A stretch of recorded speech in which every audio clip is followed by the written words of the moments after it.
આમ આદમી પાર્ટીના નેતા ગોપાલ ઇટાલિયા જ્યારથી વિસાવદર જીત્યા છે ત્યારથી જ ક્યાંક ને ક્યાંક આપની જનસભાઓ છે તેની શરૂઆત થઈ ગઈ છે। ખાસ કરીને હવે ગુજરાતમાં આગામી દિવસોમાં જ્યારે સ્થાનિક સ્વરાજની ચૂંટણી આવી રહી છે તેની સાથે 2027ની ચૂંટણી આવી રહી છે, એ જ દરેક વાતને લઈને ને ખાસ કરીને ગુજરાતમાં અત્યારે હાલ જેટલા પણ સ્થાનિક પ્રશ્નો ચાલી રહ્યા છે એ જ દરેક મુદ્દાઓને લઈને અવારનવાર આમ આદમી પાર્ટીના નેતાઓ મેદાને આવતા હોય છે। ત્યારે હવે ખેડૂતોની સમસ્યા તેની સાથે અત્યારે હાલ જે સામાન્ય મુદ્દા ચાલી રહ્યા છે એ જ વાતને લઈને ઈસુદાન ગઢવીએ સીધી જ ચેલેન્જ ભારતીય જનતા પાર્ટીને આપી છે। વિગતે ચર્ચા કરીએ સમગ્ર વિષયની। નમસ્કાર, હું હંસિની અને તમે જોઈ રહ્યા છો નિર્ભય ન્યૂઝ। થોડા સમય અગાઉ સૌરાષ્ટ્રના રાજકારણમાં ભૂકંપ આવ્યો। ખાસ કરીને વિસાવદરની જે બેઠક છે તે આમ આદમી પાર્ટી જીતી ગઈ। એ બાદ આપણે જોતા આવ્યા છીએ કે સૌરાષ્ટ્રમાં ધીરે ધીરે આપના લોકો છે એ લોકો ગાબડું પાડી રહ્યા છે। ઘણા બધા ભાજપના નેતાઓ, ઘણા બધા કોંગ્રેસના નેતાઓ, સ્થાનિક કાર્યકર્તાઓ ધીરે ધીરે હવે આપમાં જોડાઈ રહ્યા છે। પરંતુ અત્યારે હાલ સ્થાનિક મુદ્દાઓને લઈને ઈસુદાન ગઢવી ફરી એક વખત મેદાને આવ્યા છે અને તેમને સીધા જ પ્રહારો ભારતીય જનતા પાર્ટી ઉપર કર્યા છે અને ખાસ કરીને ખુલ્લી ચેલેન્જ પણ આપવામાં આવી છે। વધુ ઈસુદાન ગઢવીએ શું કહ્યું સાંભળીએ। જય જવાન। મિત્રો, હું ક્યારનો જોતો હતો અને મને એવું લાગતું હતું કે આ ખેડૂતોની આ ધીરજ ખૂટે છે કે નથી ખૂટતી, પણ હવે સમજણ પડી કે 30 વર્ષથી જો વારા જોતા હોઈએ તો હવે ધીરજ ખૂટી ગઈ છે આપણે પાડવા માટે સરકારને। અને એટલા માટે આજે મંચસ્થ ઉપસ્થિત માનનીય રાજુભાઈ, માનનીય અમૃતભાઈ, રાણા સાહેબ, પંકજભાઈ, કેડીજી, વિક્રમભાઈ, મહાદેવભાઈ, વિજયભાઈ, સૌ લોકો, કમલેશભાઈ અને જેના નામ લઈશ કારણ કે સમય ઓછો છે, આપ સૌને પણ કામે જવાનું છે, પણ જે આપણે ભેગા થયા છીએ જેમના માટે એ ખેડૂતોની પીડા લઈને આપણે નીકળેલા છીએ।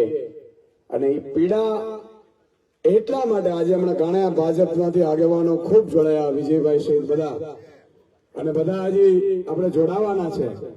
પણ આજે સૌથી મોટી વાત મિત્રો જે ટીકરના દરબારમાં થઈ રહી છે એવું કહેવા માંગીશ। આજે જે લોકોએ ભાજપમાંથી આમ આદમી પાર્ટી જોઈન કરી છે ને એ પાપનો પ્રાશ્ચિત કર્યો છે હું વાત કહીશ સાહેબ। અને આજે થઈ ગયું સંધ્યા સમય છે, હું જૂઠું નહીં બોલું।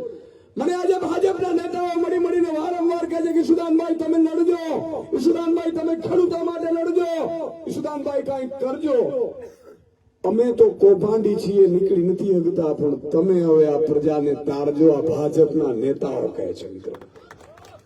મોટા મોટા નેતાઓ જેના નામ છે, અને એટલું નહીં આંખમાંથી દડ દડ દડ દડ દડ આંસુ પડતા હોય ત્યારે મને આ નેતાઓ આજથી 4 વર્ષ પહેલા જયારે મેં પત્રકાર તો છોડ્યું ત્યારે એ નેતાઓ મારી પાસે આવ્યા હતા, મને કે ઈસુદાનભાઈ ભાજપમાં આવી જાઓ, કોંગ્રેસ વાળા આવ્યા હતા કે ઈસુદાનભાઈ કોંગ્રેસમાં આવી જાઓ।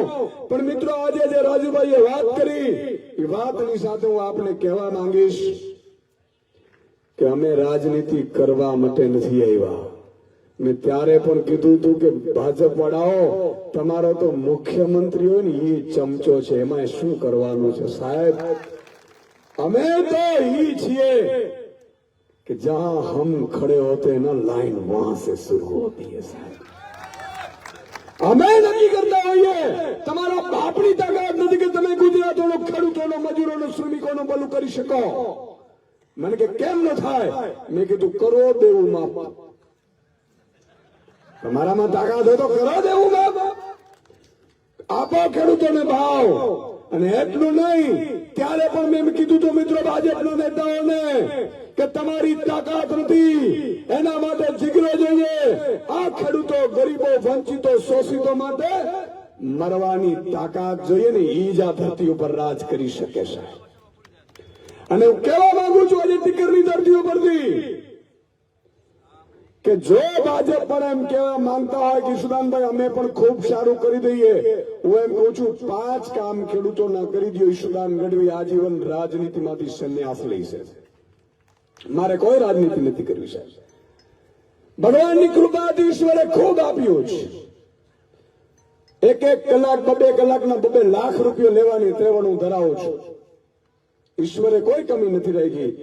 પણ કહેવાનો મતલબ એ છે મિત્રો કે જે ખેડૂતોએ, જે મજૂરો, જે શ્રમિકો, જે લોકોએ મને આશાની કિરણથી જોયો છે ને, જો એની આશા પૂરા કર્યા પહેલા જો ખોડિયામાંથી પ્રાણ થશે ને તો મારે વારે વારે જન્મ લેવા પડશે તમારા ઉદ્ધાર માટે. એટલા માટે રાજનીતિમાં આવ્યા છે. જયારે રાણા સાહેબ ભેગા થયા, મળ્યા અને એને વાત કરી હતી મને કે સુદાનભાઈ આજે અમને કોંગ્રેસની ખબર પડી વિસાવદરમાં. મેં કીધું મને તો ઈ સમયથી ખબર છે. 30 વર્ષથી ભાજપ એમને રાજ નથી કરતું. ભાજપ લોકપ્રિય નથી મિત્રો, પણ જેને લોકોને વિશ્વાસ હોય, લોકોને એમ હોય કે અમારા માટે આ લોકો લડશે, સેટિંગ નહીં કરે, અમારા માટે આ લોકો મરશે, એવું આજ દિવસ સુધી કોઈ નેતા કે પાર્ટી પેદા નહોતી થઈ ને એટલે ભાજપ રાજ કરતું હતું. આ વાત સાચી છે કે નહીં મિત્રો? પર તમારે ચિંતા કરવાની જરૂર નથી. આજે મને ઘણા લોકોએ ચિઠ્ઠીઓ પકડાવી કે સુદાનભાઈ ઇકોઝોનનો પ્રશ્ન છે, ગુડકરોનો, અગરિયાઓનો છે કે નથી?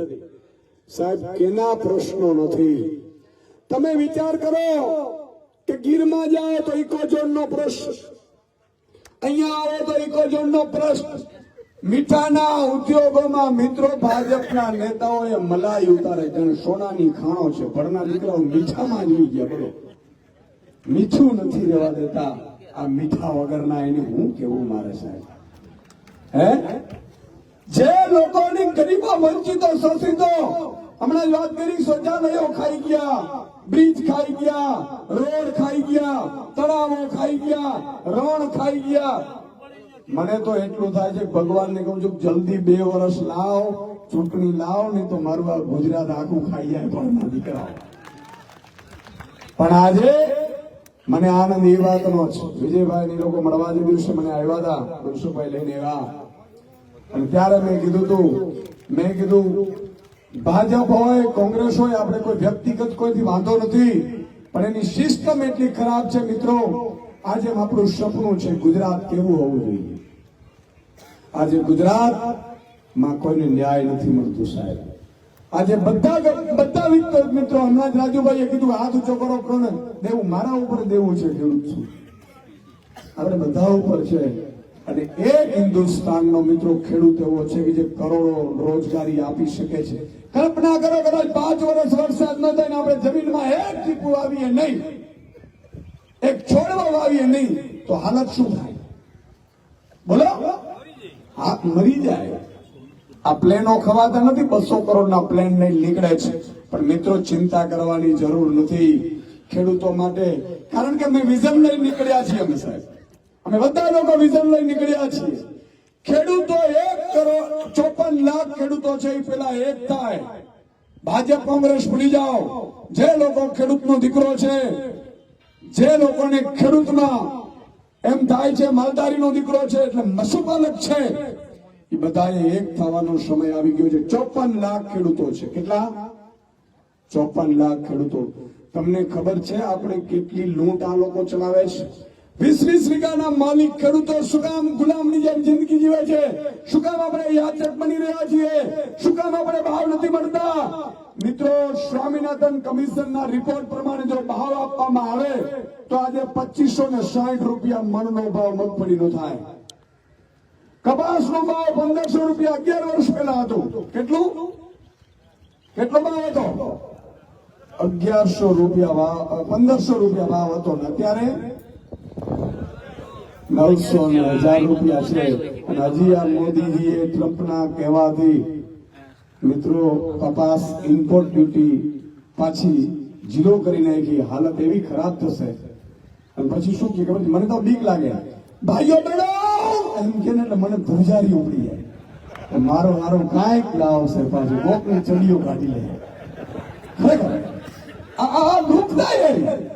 મને હમણાં ઘણા કીધું, મને કીધું સુદાનભાઈ હવે આપણું શું થશે? મેં કીધું ચિંતા ના કરો. મને કે 2 વર્ષ કાઢવા કેમ? સાહેબ, આ ખરેખર દુઃખની વાત એ છે કે આ 2 વર્ષમાં તમે સંપત્તિ જમીનો બધી વેચતા નહીં તો આપણા સંપત્તિમાં માત્ર દીકરાઓ રહેશે ને, એ વાંધા રહેશે.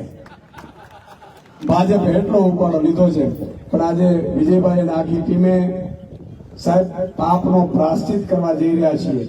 મેં એટલા માટે કહું છું કે મોરબીમાં બ્રિજ તૂટ્યો, પંકજભાઈ અમારા છે, મોરબીમાં બ્રિજ તૂટ્યો, 135 લોકોના મૃત્યુ થયા. હમણાં ગંભીરા બ્રિજ તૂટ્યો, 15-18 લોકોના મૃત્યુ થયા.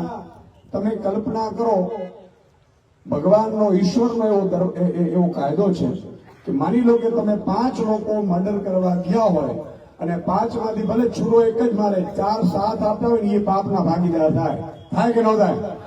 હા કે ના? તો મિત્રો ગંભીરા બ્રિજમાં જયારે ભાજપ પણ કટકીઓ કરી હશે તો મત માંગનાર અને મત આપનાર પણ પાપના ભાગીદાર થાય કે ન થાય? થાય કે ન થાય? તો મિત્રો આજે સમય પાકી ગયો છે પાપનો પ્રાયશ્ચિત કરવાનો.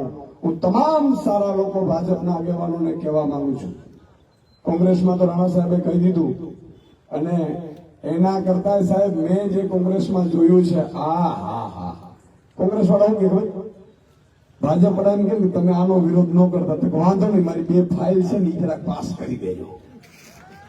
હારા ભાઈ, તમે જનતાના સોદા કરો છો, ક્યારેક જનતા તમારા સોદા કરી નાખશે. તો હું કહેવા માંગતો હતો ત્યારે મેં ભાજપ વાળાને એવું કીધું કે તમારી તાકાત નથી, તમે કરી શકો. અને 5 કામ આપણું જે સપનું છે મિત્રો ખેડૂતોને જ્યાં સુધી ઉદ્યોગપતિ નહીં બનાવો ને ત્યાં સુધી ગુજરાત કે ભારત ક્યારે નંબર 1 નહીં બની શકે સાહેબ. હું જાહેરમાં કહું છું, ભારત ને ગુજરાત પ્રત્યે મને પ્રેમ છે. શું કામ? 54 લાખ ખેડૂતો છે ને આપણે કેટલાની મજૂરી આપીએ છીએ? 1 કરોડ ને 20 લાખ મજૂરી આપીએ છીએ. કોઈ હિન્દુસ્તાનની કંપનીઓની તાકાત નથી આટલી મજૂરી આપી શકે સાહેબ, એટલી રોજગારી આપી શકે. અને 1 કરોડ ને 20 લાખ મજૂરો ને 54 લાખ ખેડૂતો ગણો અને એના પરિવાર ગણો ને તો 4 કરોડ લોકો થાય. પણ આપણે શું કરીએ, સમય આવે ને એટલે જ્ઞાતિવાદમાં વયા જઈએ. ચૂંટણીના દિવસે જ્ઞાતિવાદ આવી જાય. હું તો આ વાતનું છું, હું તો આ વાતનું છું, હું તો આ વાતનું છું. ભાજપ પડા ભરમાવી જાય. પણ મિત્રો હવે સમય નથી ભરમાવાનો. આપણું સપનું એવું છે કે એક ખેડૂત સામાન્ય વર્ગનો એને એમ થાય કે મારે કલેક્ટર કચેરીએ જવું છે, મામલતદારે જવું છે. જો કે તમામ દાખલા તમારા ઘરે મળતા હશે આપણી સરકારમાં. તમારે માલ સામાન જયારે ઉપજ આવશે મિસ કોલ મારજો, તમારા એપીએમસી માં જવાની જરૂર નહીં પડે, તમારા ઘરે આવીને પૂરતા ભાવે માલ લઈ જશે. પણ એમાંય કોઈ ખેડૂતને અપમાન થાય, અન્યાય થાય નહીં જાય ખેડૂત કલેક્ટર ને ત્યાં, અને જે મુખ્યમંત્રી આવે ને કલેક્ટર ઉભો થઈને જી સરગે ને એમ તમને કેમ તે દિવસે સુદામ ગઢવી રાજનીતિમાં આવ્યો તો એમ માનીને ચાલજો સાહેબ. આ વ્યવસ્થા પેદા કરવી છે. એક માતા બેન દીકરી ગુજરાતની અથવા તો ગરીબ વર્ગનો માણસ જયારે એને કોઈ અત્યાચાર કરે, લુખો ગુંડો ભ્રષ્ટાચારી, અને આમ આદમી પાર્ટીનો પણ હોય, મંત્રી પણ હોય ચાલુ, અને એક મિસકોલ મારે પોલીસ ફરિયાદ થઈ જાય ની જેલમાં વયા જાય ત્યારે માનજો ગુજરાત ન્યાયપ્રિય બન્યું છે. આ વ્યવસ્થા પેદા કરવા માટે આવ્યા છે. રાજનીતિમાં ઈશ્વર જુએ છે મિત્રો. હમણાં તો હમણાં આ ગુડખરો પણ તકલીફમાં મુકાઈ ગયા, મેં ઘણા કીધું.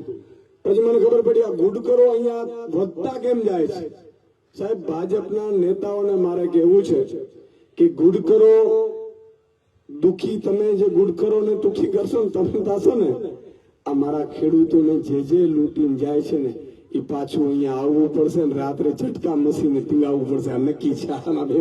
આમાં ફેર જ ન હોઈ શકે.